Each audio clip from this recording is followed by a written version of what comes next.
সকাল থেকে মন খারাপ করে বসে আছিস, কি হয়েছে কি বলতো?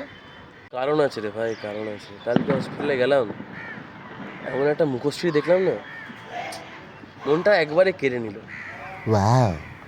মুখশ্রী মন কেড়ে নিয়েছে? ভাই বলবি এক্স্যাক্টলি হয়েছে এটা কি? আর বলিস না রে ভাই, ওই কদিন ধরে শরীরটা খারাপ চলছে না, তো কালকে একটু হসপিটালে গেছিলাম। ওই তারপর দিয়ে মনটা না বহুত খারাপ হয়ে আছে রে। হসপিটালে গিয়ে আবার কার মন খারাপ হয়ে যায়? কি হয়েছে কি সেটা তো বল। ওই যা হয় আমাদের ছেলেদের, দেখেছি একবারেই পছন্দ হয়ে গেল, মনটা কেড়ে নিল। ওর জন্যই এখন একটু ওই মন মেজাজটা খারাপ। তো ভালো কথা বে, তুই তো প্রেমে পড়েছিস। কোন হসপিটাল? চল না ভাই এক্ষুনি। এখন গিয়ে লাভ নেই। কেন পটাবি না?